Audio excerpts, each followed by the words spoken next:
found out my dad was paying my sister's rent while I was homeless with a newborn baby. I still remember the exact texture of the car seat digging into my back the night everything fell apart. My newborn daughter, Mia, was bundled in a thin blanket in my arms, screaming so hard it felt like her cries were piercing straight through my bones. It was late, maybe 2 or 3 in the morning, and the flickering orange streetlight outside made every shadow look even more menacing. I was parked in a lonely corner of a 24-hour grocery store's parking lot, too afraid to drive around because I was running on fumes, both physically and financially.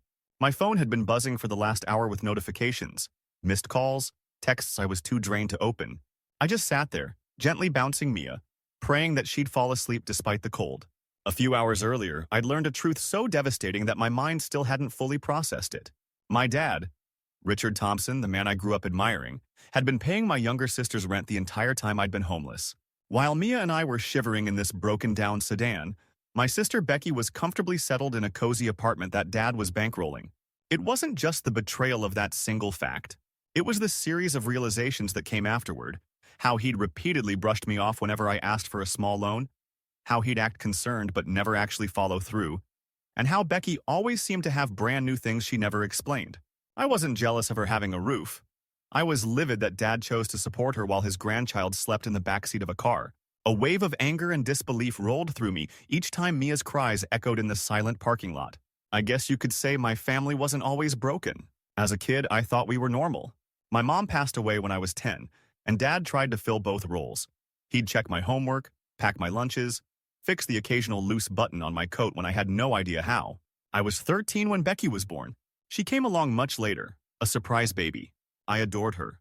I treated her like she was my real-life baby doll, always helping feed her and rock her to sleep. When Becky started school, Dad seemed to give her the star treatment. He'd skip out on my school plays, but he never missed her music recitals. He'd joke that I was the independent one and didn't need as much attention, so I swallowed the hurt and tried to be a good big sister, the reliable daughter who didn't need coddling. As I grew older, I tried to shrug off the difference in how we were treated. If Becky got some fancy new gadget, Dad would tell me, "Jess, you've got a job now. You can buy your own things." And I did. It never killed me that she got extra support because I was determined to stand on my own 2 feet. I went to a community college, got a part-time gig at a diner, saved whatever tips I could. We never talked about the finances directly. But by the time Becky hit her teenage years, she was used to Dad upgrading her phone every year, signing her up for extracurriculars, and buying her clothes from pricier stores than I'd ever stepped foot in. When I turned 22, I moved into a modest studio apartment on the outskirts of town. I thought Dad would be proud that I was living independently. Instead, I got a lukewarm response and a shrug. Becky was still in high school then, and Dad's life revolved around her cheer competitions, her prom dress, her constant teenage crises.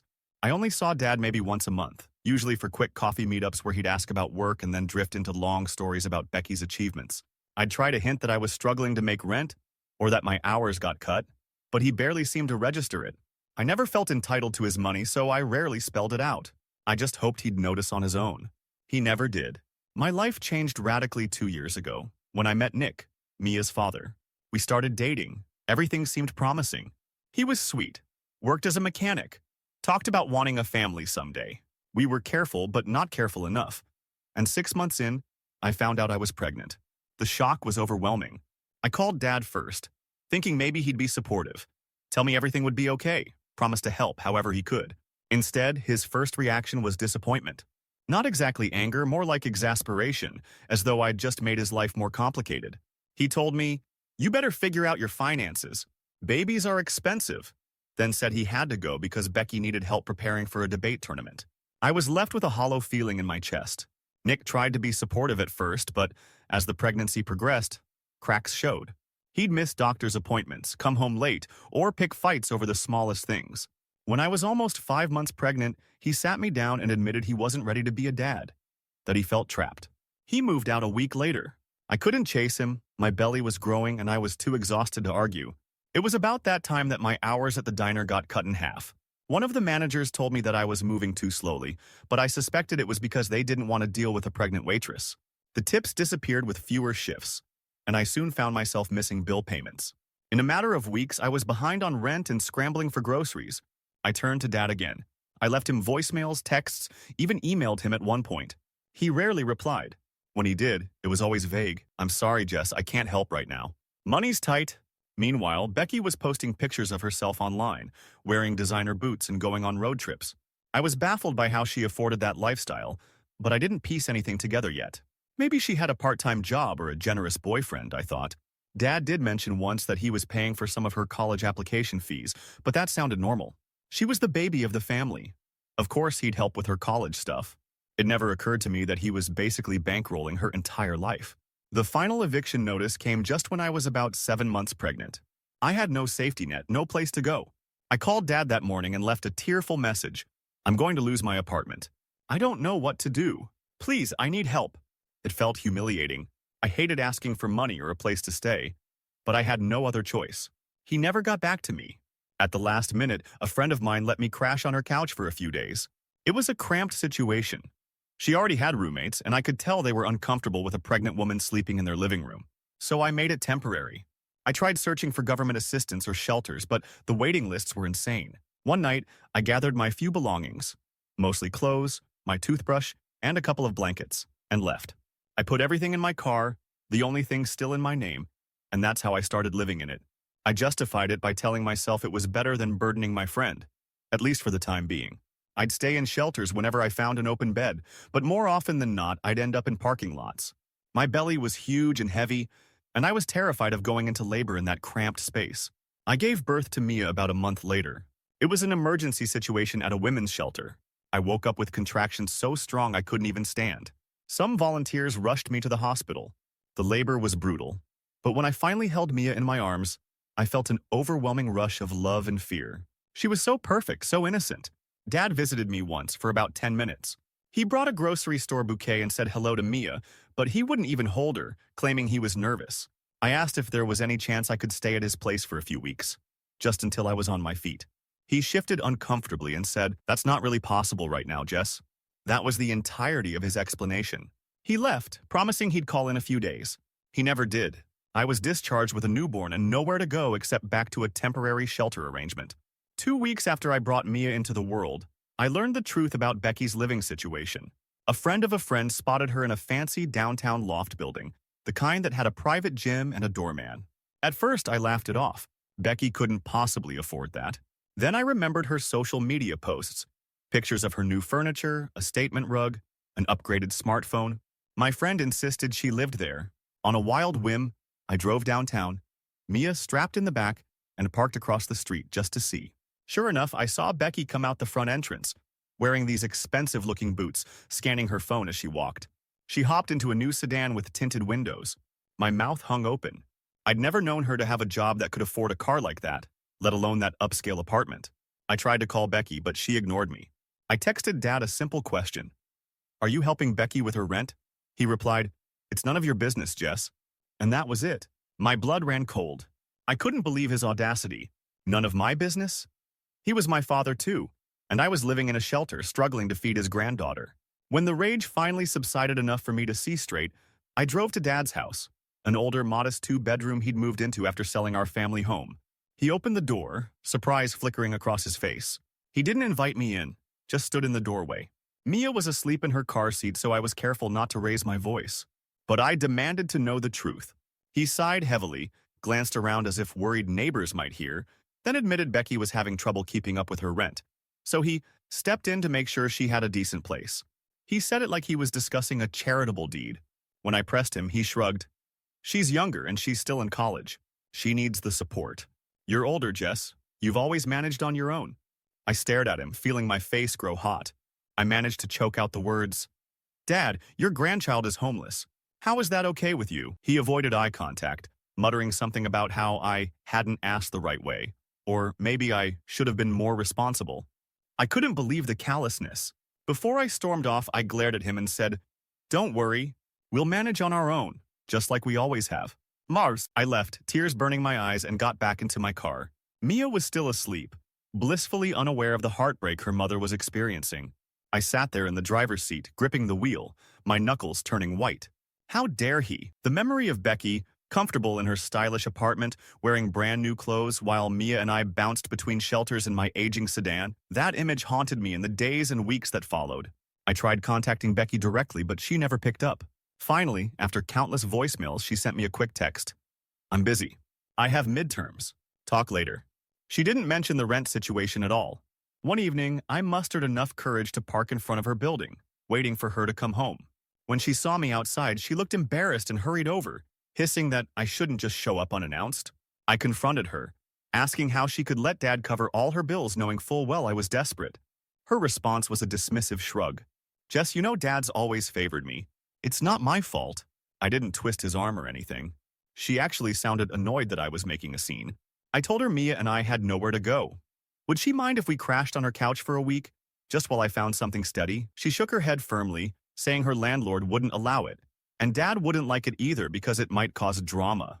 Then, glancing at her watch, she mumbled something about a study group and disappeared into the building, leaving me standing on the sidewalk, hugging Mia's diaper bag. That night was one of the lowest points of my life. I felt invisible, as though my entire family had decided I didn't exist. But strangely, that despair morphed into a fierce determination. I might have been homeless, but I refused to stay that way. I owed it to Mia to make a better life for us. If Dad and Becky wouldn't help, I'd find help elsewhere. So I threw myself into every resource I could think of. I checked with the local community center, found out about transitional housing programs, discovered charities that helped single mothers with infant supplies. Every day, after feeding Mia at dawn, I'd drive around to these offices, fill out forms, stand in lines. It was a grueling process. Lots of waiting lists and rejections. Meanwhile, I applied for part-time work anywhere that would hire me, focusing on admin or customer service because I couldn't handle physically demanding jobs with a newborn. Sometimes, I'd leave Mia at a drop-in daycare at the Women's Center while I went to interviews. Weeks passed. We slept in my car most nights, sometimes scoring a bed in a shelter when spots opened up. Although each day was exhausting, small victories kept me hopeful. A local church provided us with free diapers and formula. A kind nurse gave me the phone number of a clinic that did follow-up baby checkups at a reduced cost. I used the last of my savings to buy a second-hand stroller so I could walk with Mia through safer parts of the city during the daytime, especially on days I couldn't afford gas. A breakthrough came when I found a transitional housing program specifically for single mothers. After an interview process, they accepted me. They had a small one-room unit available, basically a dorm with a twin bed and a crib. It wasn't glamorous, but it felt like a palace compared to the sedan. Having a roof overhead, a kitchenette, and a communal bathroom with hot water felt like a miracle. The staff helped me polish my resume, and within a couple of weeks I landed a part-time job doing clerical work at a small insurance office. The pay wasn't great, but it was steady, and the hours were flexible enough that I could manage childcare with the help of the center's volunteers. During that time, Dad occasionally texted to ask how I was doing, usually in a vague, almost guilty manner. He never explicitly offered money or a place to stay, though. He'd send messages like, "Hope you're doing okay. Things have been busy here." I was too exhausted to engage. Becky, on the other hand, stayed completely silent. Every once in a while, I'd come across her social media updates, featuring photos of her out with friends, enjoying a fancy brunch or taking weekend trips. It was surreal to see her carefree life while I struggled to keep Mia healthy and fed. One afternoon, I received a phone call from Dad. I remember hesitating before answering. My life was starting to stabilize, and I wasn't sure I wanted to stir up old pain. But curiosity got the better of me, so I picked up. His voice sounded tentative. He asked how Mia was doing, said he'd love to see her sometime. I told him she was fine, that we were in a transitional housing unit. There was a pause, and he finally mumbled, "Look, I know things have been rough. Maybe I can help out a little with groceries or something." The offer felt half-hearted, more like an attempt to ease his conscience than genuine generosity. Still, I couldn't afford to turn down any kind of help, so I said we could meet at a coffee shop near the insurance office. When we met, he looked older than I remembered, as though carrying a secret guilt on his shoulders. I had Mia in a stroller. She was cooing softly, big eyes taking in the world. Dad sat down and asked if he could hold her, which surprised me. Tentatively, I let him. He looked awkward, like he was cradling a fragile glass ornament. Then he admitted that he knew all along how bad my situation was but felt stuck because he had already committed to supporting Becky, and he didn't have the finances to help both of us at the same level. He said something about how I'd always been the capable one, the independent kid who didn't need constant support. I stared at him, biting my tongue so I wouldn't explode right there in the cafe. Finally, I said, "Dad, you realize that's not how parenting works, right? When your child and grandchild are homeless, you don't just label them as too independent to help." He nodded, looking ashamed, but didn't offer a real explanation. In the end, he handed me a small envelope with some cash. It wasn't much, but it covered diapers and some groceries for a week or two. He insisted that was all he could do for now. I thanked him stiffly, then left with Mia. It was better than nothing, but my anger had hardened into something deep and enduring. For the next few months, life continued to improve in small increments.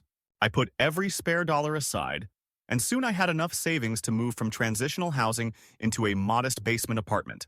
It wasn't in the best neighborhood, but it was ours. The first night we slept there, I broke down crying with a mix of relief and pride.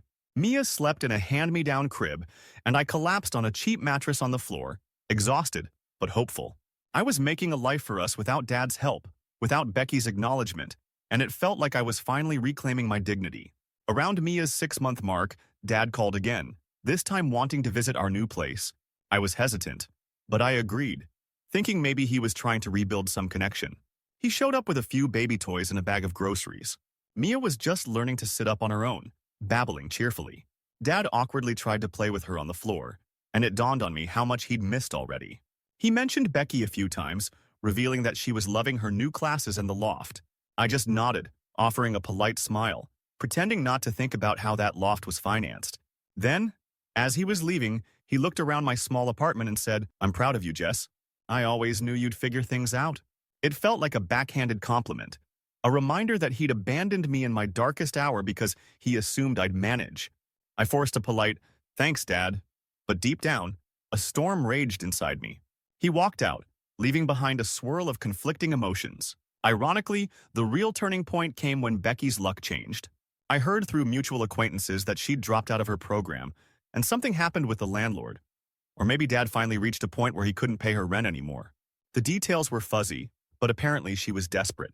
One night, Dad showed up at my apartment unexpectedly, looking distraught. He told me Becky was in real trouble. She couldn't keep up with her bills, and the landlord was threatening to evict her. He felt guilty, like he'd set her up for failure by always bailing her out. "I don't know what to do," he said, running a hand through his thinning hair. I stood there, Mia in my arms, staring at him. This was the man who'd let his grandchild sleep in a car so he could provide a cushy life for Becky. Now he was asking me for advice? I took a breath, calming the bitterness that threatened to spill out. "Dad, she needs to learn to stand on her own feet. Help her find a job. She's got to stop relying on everyone else's money." He sighed, nodding like he already knew that was the answer. "I'm worried she's not equipped to handle it," he admitted. I wanted to yell, "And whose fault is that?" But Mia started fussing and I didn't want to get into an argument. So I just said, "If she wants to talk, she can call me. But I can't fix her problems for her. Especially not after everything." He left shortly after, shoulders slumped in defeat. Over time, I pieced together that Becky moved into a smaller, cheaper apartment with a roommate. Dad cut back on his financial support, focusing instead on paying down his own debts. My sister never reached out to me to apologize or even talk things over. From what I heard, she resented me for making Dad feel bad, as if I was the one who caused her downfall. She had no clue what it felt like to be genuinely homeless. Meanwhile, Mia and I continued to thrive in our own humble way. I was promoted to a full-time position at the insurance office, which allowed me to afford a slightly better apartment. Still small, but with 2 bedrooms, so Mia could have her own space. I enrolled in online college courses at night, wanting to give Mia a good example of perseverance. The new apartment wasn't anything fancy, but I decorated Mia's room with bright decals and painted a little tree mural on the wall, determined to give her a cheerful environment. Dad visited sporadically, bringing small gifts for Mia. Each visit felt like he was testing the waters, seeing if I'd forgiven him. I was civil and polite, grateful for the occasional help he offered, but a wall remained between us. I couldn't forget those nights in the car, how I pleaded for a lifeline and got nothing. I also couldn't forget the look on his face when I confronted him about paying Becky's rent while I was alone, pregnant, and broke. Maybe with time that wound would scar over, but it would never fully heal. On Mia's first birthday, I invited Dad to a tiny party at my place. Just me, a couple of coworkers, and a homemade cake. Dad showed up looking stiff and out of place, but he tried. He even let Mia smash cake in his face, laughing nervously when she did. Watching him attempt to interact with her, I felt a mix of sadness and hope. He was clearly making an effort, and maybe that effort would grow into something genuine. But I also recognized that trust isn't rebuilt overnight. I needed to protect myself, and Mia, from ever being that vulnerable again. As for Becky, she never showed up or even sent a text for Mia's birthday. That stung, but I told myself it was for the best. I didn't want Mia to see her aunt step in and out of her life only when it was convenient. I needed consistent, reliable people around my daughter, the kind who wouldn't vanish at the first sign of inconvenience. Dad later muttered something about Becky being busy or under stress. I just nodded and steered the conversation back to Mia's new toys. Now, when I look back on the journey, the eviction, the night spent in the car, the heartbreak of discovering Dad's betrayal, it feels almost like a different lifetime. I glance around my modest living room where Mia plays with her stuffed animals, and I feel an overwhelming sense of gratitude that we made it through. We have a home. I have a stable job. Mia has a warm bed and regular meals. I did it mostly alone, with a lot of help from kind-hearted strangers and community resources, but without a dime from the people I once thought would always have my back. Sometimes people ask if I've forgiven Dad. I usually say I'm working on it. There's a part of me that wants to let go of all that anger, but the betrayal runs deep. Still, I'm not so bitter that I won't let him see Mia. She deserves a chance to know her grandfather, even if he didn't show up for her in the beginning. Whenever we meet now, I can tell he's trying to bridge the gap. He'll ask how work is going, genuinely listen when I talk about my classes, or offer to babysit for an hour while I run errands. I take these gestures with cautious acceptance. I know what it's like to hope for help and be left in the cold. As for Becky, she remains a distant figure. Every once in a while, I hear through the grapevine that she's doing okay. She found a part-time job, maybe enrolled in a different school program. I'm not sure if she's grown or changed. Part of me wonders if she regrets any of it, or even acknowledges how her cushy life contributed to me living on the streets. But I've stopped obsessing about that. My focus is on Mia and our future. If Becky ever wants to reconcile, the door isn't locked, but I won't go chasing her again. Every night, after putting Mia to bed, I take a moment to just watch her breathe. She's peaceful, warm, and safe, curled up with her favorite stuffed giraffe. Sometimes, memories of that parking lot flood my mind. Her newborn cries, the chill in the air, the sting of feeling utterly alone. But then I remind myself, we survived. I found a strength I never knew I had. And I realize that when you're a parent, you tap into reserves of resilience and courage you didn't know existed. Dad might have turned his back on me. Becky might have lived a life of comfort at my expense, but in the end, I fought my way out. I learned that real family can be the people who show up when everything else falls apart, not always the ones who share your last name. I'm proud of how far we've come. I'm proud of the life I'm creating for Mia. One where she'll grow up knowing how loved and cared for she is, even if our family story isn't perfect. And if one day she's old enough to ask about Grandpa Richard or Aunt Becky, I'll tell her the truth in an age-appropriate way. I'll explain that sometimes people make bad decisions or fail to do the right thing, but we can choose to learn from their mistakes. She'll know that her mom never gave up, even when it felt like the world had turned upside down. So yeah, I found out that my dad was paying my sister's rent while I was homeless with a newborn baby. It's still surreal to say that sentence out loud. But that's my reality. And as painful as it was, it propelled me to fight harder for a stable future. Looking back, I wouldn't wish that kind of betrayal or hardship on anyone. Yet it showed me who I am and what I'm capable of when everything is stacked against me. And for Mia's sake, I'd go through it all over again because she's the best thing that ever happened to me. The rest, my father's guilt, Becky's avoidance, all that resentment, fades in comparison to the love I have for my daughter. That love has become my guiding force, and it's more powerful than any betrayal could ever be.